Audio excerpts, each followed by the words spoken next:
picture. All we see is the top of your hat. There you go. That's okay. This morning I'm going to be talking about something that is it's pretty down home to me.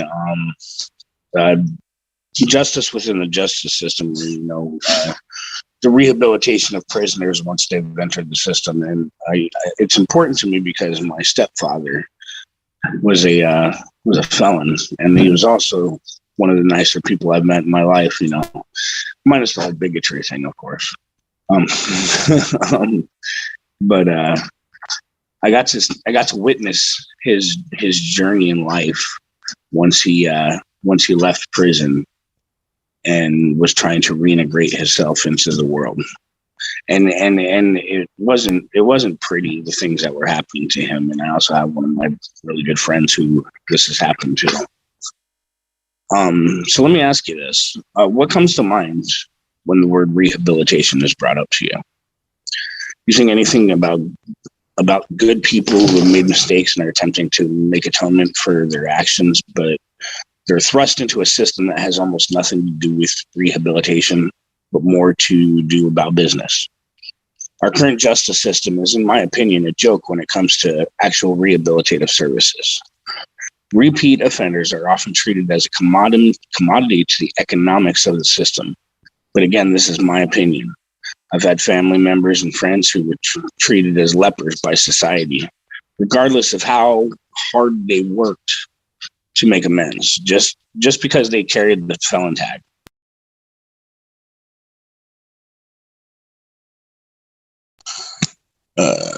Can you guys hear me? Okay. There are more than 10.35 million incarcerated individuals in the world right now. 10.35 million. That is an astronomical number. 2.2 million of those are here in the United States alone. So the United States has roughly 1/8 of the world's population, yet we are housing almost a quarter of the world's incarcerated. This is ridiculous. Think about that. 2.2 million. That's an actual number. It's astronomical. It's unreal that it can be that high.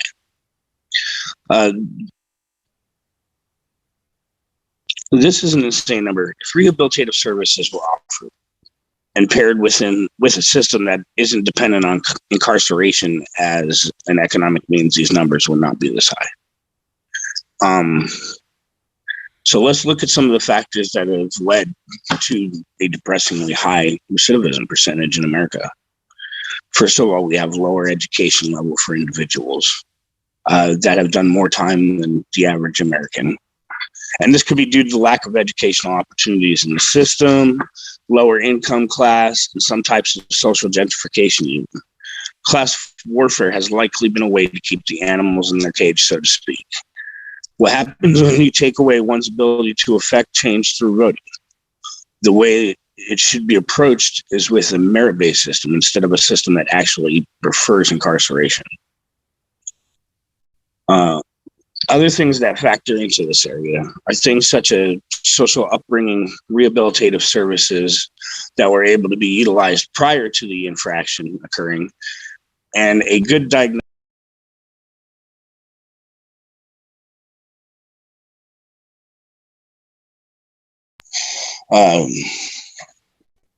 Where was that?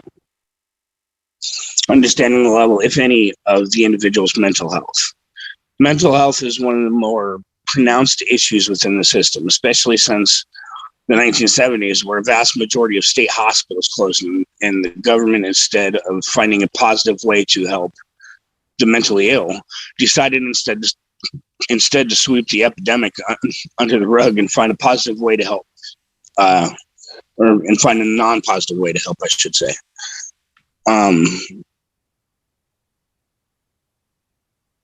I mean, hell, it costs taxpayers nearly $80 billion per year to house inmates in deplorable conditions with few, if any, rehabilitative services, social and employment opportunities, or anything of the such. I mean, if you ask me, this system is doomed to failure by those same individuals that seem to think the system works. We've not only failed the people in the country, but we have also failed all those people that cannot get from under a system that is meant to keep certain groups of people limited. There needs to be job training, psychological and psychiatric services, individual as well as group counseling. We need to show support to those that have led difficult lives and feel like there's no hope for their future outcome. We need to ensure there is social training as well as personal therapy. There are a lot of felons that are not bad people, but they have been given an ugly deal in the game of life. I happen to know a few of these people. You know, I was able to witness firsthand how these individuals were demonized within society. Take, for instance, my pops. He happened to be one of the nicest people I've ever met. He never once raised his hand or voiced an anger to me, or to anyone for that matter that I ever saw. Watching him attempt to reinvent himself following his incarceration really made me sick to my stomach too. He had to look adversity in the face for the remainder of his life. And even though he had made atonement for his crimes, he was shot down from menial jobs, even though in most cases he was overqualified for the position. He made it his mission to get people to see him on the level rather than associate him with such a negative perception that just wasn't true. I have another friend of mine that's kind of in the same box. He is attempting to put his tax-paying and genuinely hardworking persona out where others can see, but it always comes with that warning, kind of like a caution label. I'll watch out, here comes the dregs of society. Don't let your kids near them or they might become bad people, you know? Let me just say this. My buddy is one of the most caring and passionate, and he's just incredibly passionate in all of his life's endeavors. That so much so that his attitudes rubbed off on me exponentially, leading to a much easier path of rediscovering myself. And just like with my pops, I can never be thankful enough that he never gave up on me. So I asked, we have a very special individual in our congregation, and she's very knowledgeable about the rehabilitative services within the prisons, and she's happens to be a sociologist. So I asked her a few questions about this. So she gave me some absolutely fantastic answers, and I'd like to share those with you. Carrie Hawk was the one with whom I asked these questions to. The first question being, what is your opinion of the current prison system? It's a pretty straightforward question. She says, the current prison system is a fine system for incarcerating people and keeping them from the public. Unfortunately, the key is not thrown away. Most incarcerated people will, at some point, leave the system, and then the problems begin. Which, if you think about it, this is true. When they get out of prison, they could wind up being your neighbor, or your kid's neighbor, or your parents' neighbor. So you're going to be in close conjunction with these people, with these individuals once they are released from prison. Today's prison, she also states, today's prisons must become a place of healing, redemption, and recreation. Everyone wants good neighbors. People coming out of the prison system will live near other people. In order to do this in a productive and successful manner, prisoners must learn to live near other people, and this requires rehabilitation during incarceration. I asked the second question I asked her was, how do you feel about the lack of rehabilitative services for inmates to include psychological, psychiatric, and life skills for adapting to life after incarceration? And she replied with, the lack of rehabilitation during incarceration only serves to return people to the system. It's completely self-reciprocating. It is designed to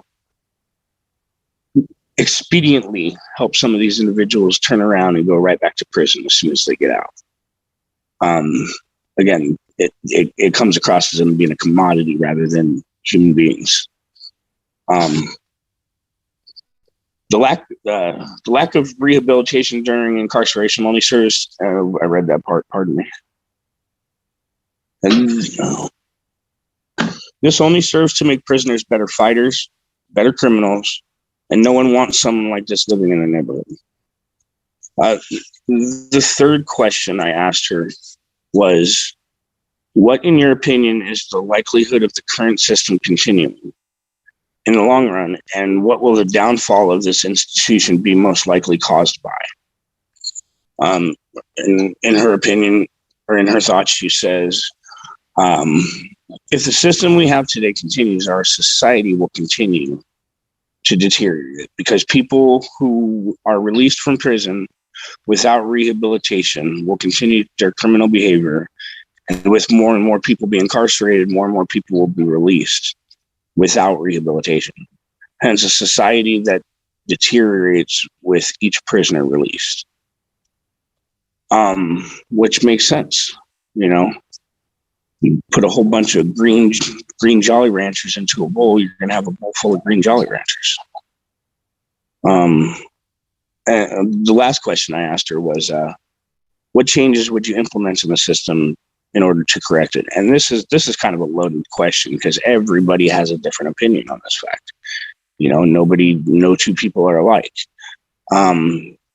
She replies with, if I were given full reign to recreate our prison system, I would start with a complete evaluation of each prisoner. Now, what she goes into right here, I really think this is fantastic because this is breaking it down to the nuts and bolts from the get-go. The prisons would be divided into sections based on the above This would start with education level, continue with psychiatric condition, skills level, and end with a thorough history of each individual.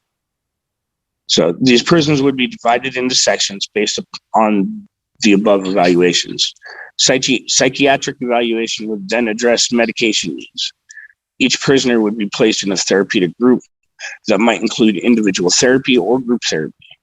And therapy groups would be divided by need, i.e. violence, addiction, and other issues. And this is a good way of looking at it, going from a by the numbers approach. You know, you're starting at the ground level and building a profile of each individual person that you're working with. And this gives you a better idea on how to provide the care they need or provide the support that they need in order to better themselves.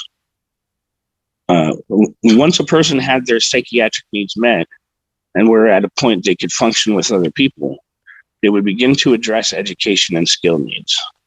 This would mean taking classes and working, like living a regular life, going to work, and earning a living.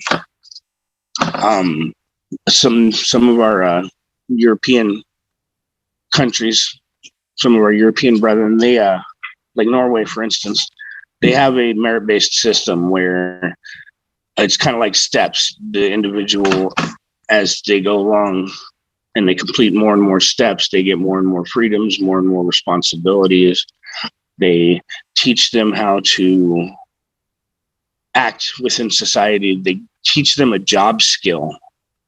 That way, when they get out of prison, they are prepared to live within the society. They remove the felon tag from the name. That way, the individual isn't running through life trying to hide from something that happened 15, 20 years ago. Toward the end of their incarceration, they would move into a community setting. And again, this is something a lot of our European brethren do. In this community setting, this is where they would learn to live as if already released, how to handle money, cook, clean, and help prisoners who are not as far along, preparing them for some of the volunteer work on the outside, creating a well-rounded individual. So you're meeting the psychological needs, the psychiatric needs. You are meeting the physical needs of the individual. You are setting goals with the individual. You are, doing a by the numbers, step-by-step approach. That way they don't get lost within their own rehabilitation. At one time, after many studies, there were programs where individuals who were a year or so from release would be moved into a therapeutic community. Here they would get drug treatment, learn some basic life skills, and get ready for prison exit. Unsure if any of the situation continue or not, but with our current prisons being mostly run for profit, which is a whole nother day of me screaming, I believe that people are not being rehabilitated to increase their return, thereby continuing the need for the prisons. For-profit prisons, I'm not even going to get started on them because I want to keep the scope of this positive. But for-profit prisons are one of those things that is just absolutely wrong with America. The fact that we are making money off the incarceration of individuals is just sickening. But I digress. I can use this time now. I can sit here and go over some statistics, which the statistics in and of themselves are criminal all on their own. And we can brainstorm together, like, what are some of the things that we might work to rejuvenate a system that is used more to prey on people than for people to live without. And this is touchy and at times quite political. And we must remember that everyone's going to have different ideas on justice, ideas on right and wrong. Every society has a set of laws, and they differ from other societies because the way somebody is raised and the environment in which they come up is going to play a big part in their persona.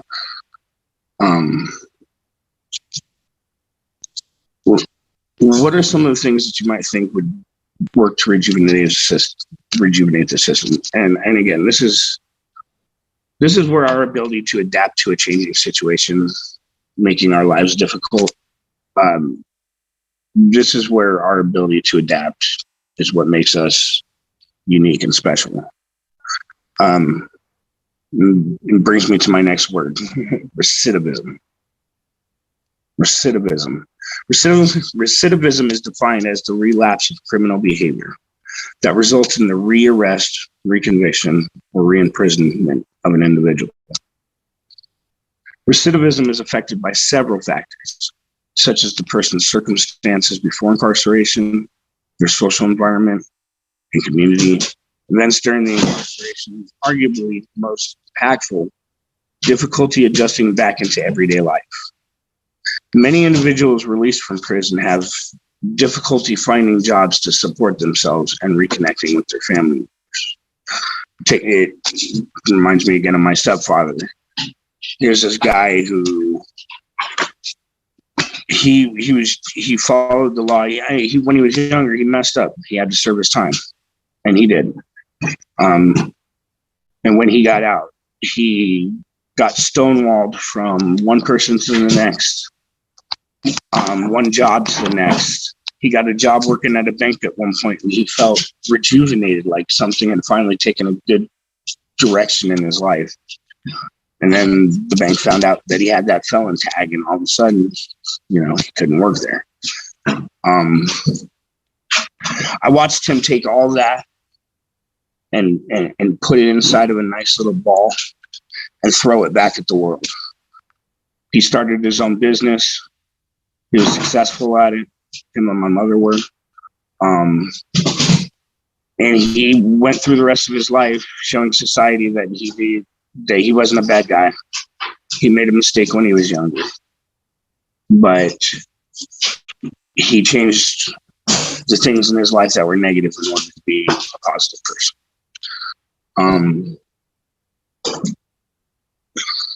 Why is the most important roadblock to avoid in recovery?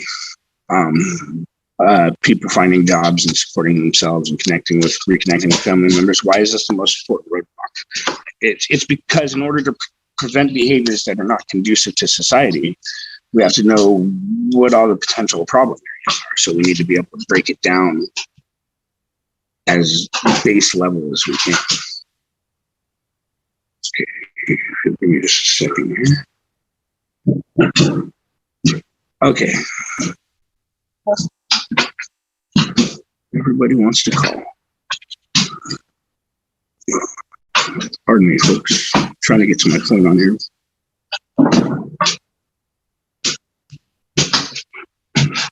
Okay. What is the average cost to house an inmate? Right now it's well, not right now. December 7, as of December 17th, 2019, prison costs taxpayers $80 billion a year. $80 billion a year. For what? What are we paying so much money for? We're paying for subpar rehabilitative services. We are paying for deplorable living conditions. We are paying for enough. We are paying for horrible food for these individuals to eat. And granted, yes, I know they made a mistake, but they're still human beings. $80 billion a year. Just to keep roughly 2.3 million people behind bars. That is a stupid number. Sorry, it makes my stomach turn a little bit. It costs on average almost $100 a day per inmate for incarceration. Almost $100 a day. And these institutions, what they do is they get this specific amount of money from the federal government or the state government in order to house that individual. Well, now say they're getting that $100. They don't want to spend that whole $100 on that individual. They are going to take that $100, but they are going to give that individual just the most basic of necessities and spend as little of that $100 as they can. That way, the rest, what's left over, gets thrown into this big pot. $80 million a year. Billion, excuse me. I mean, doesn't that just kind of make you sick to your stomach a little?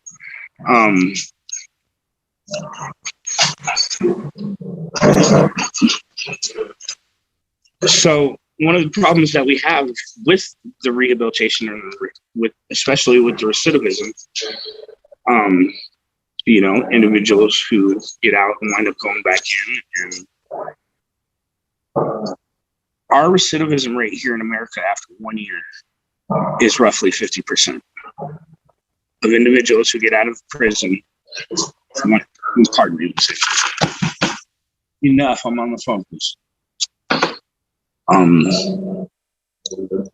Where was I?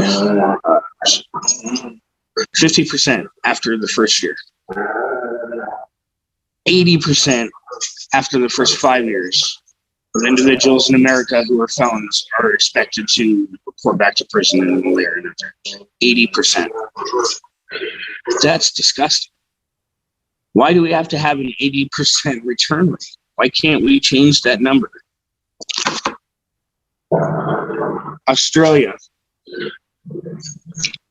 their recidivism rate is the second highest at 39%.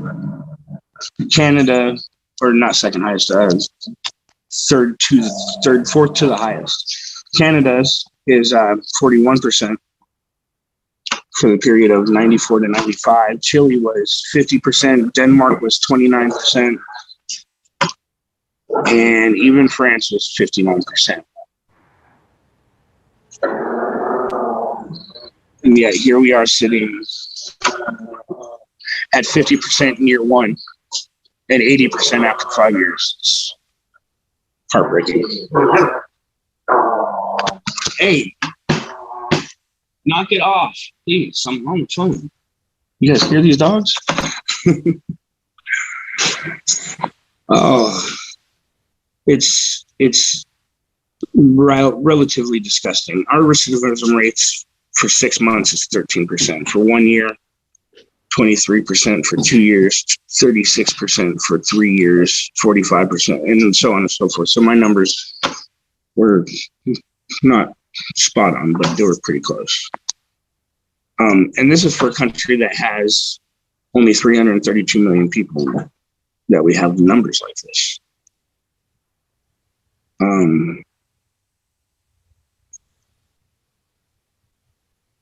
How do we change the system? Well, it's not one thing. It's not a lot of things. It's a bunch of little things, and taking some things away at the same time. We have to make it a merit-based system. We have to ensure that each individual is getting their psychiatric and psychological needs met, because that is the base in order to help them rebuild their persona or who they are. We need the education. We need the life skills. These individuals, I don't know if anybody's ever noticed, but some of the individuals we have within the prison systems, they are some of the most talented people you're going to meet. Artists, carpenters, all different sorts of things. They are talented, and they don't have a medium because nobody ever gave them an opportunity to have a medium. So we need to look at education and life skills. We need to stop being so darn concerned with money signs. People are not money signs.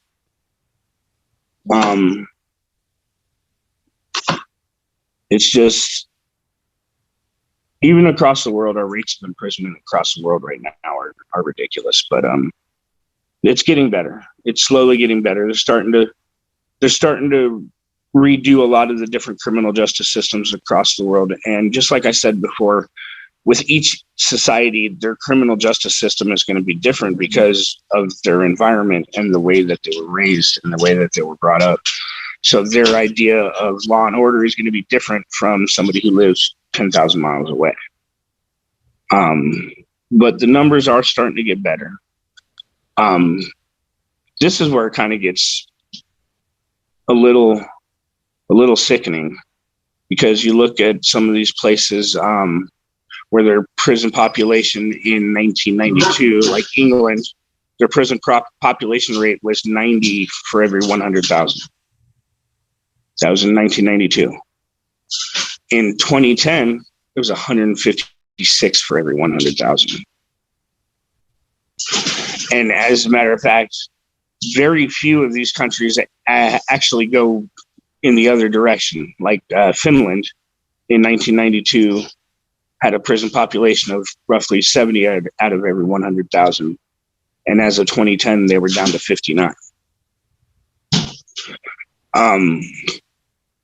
The reason why the Netherlands, it's a really good comparator with England and Wales, is that between 92 and 2004, these two jurisdictions saw the highest rate of prison growth, their pace outstripping all other Western European states.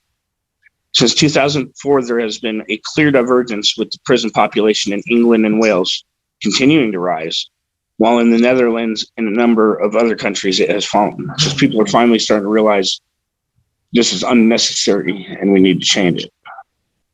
Within Europe as a whole, there are striking differences in the rates of imprisonment. The latest data on the 56 jurisdictions in the Council of Europe showed that former Soviet and Eastern Bloc countries have significantly higher rates of imprisonment than Western European countries. Indeed, Georgia and Russia will detain more than 1 in every 200 of their citizens and are among the highest users of prisons in the world.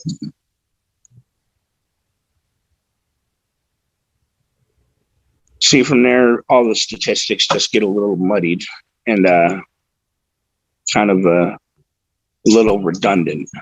So I think I'm going to leave off from there because it's 11 o'clock now. This is something obviously that we can have multiple different talks about, but just think about some of these things while we're on break, and then when we come back, we'll be able to discuss them. Again, I apologize for being a few minutes late this morning. There's no excuse for it. And I hope everybody has a lovely day. Thank you.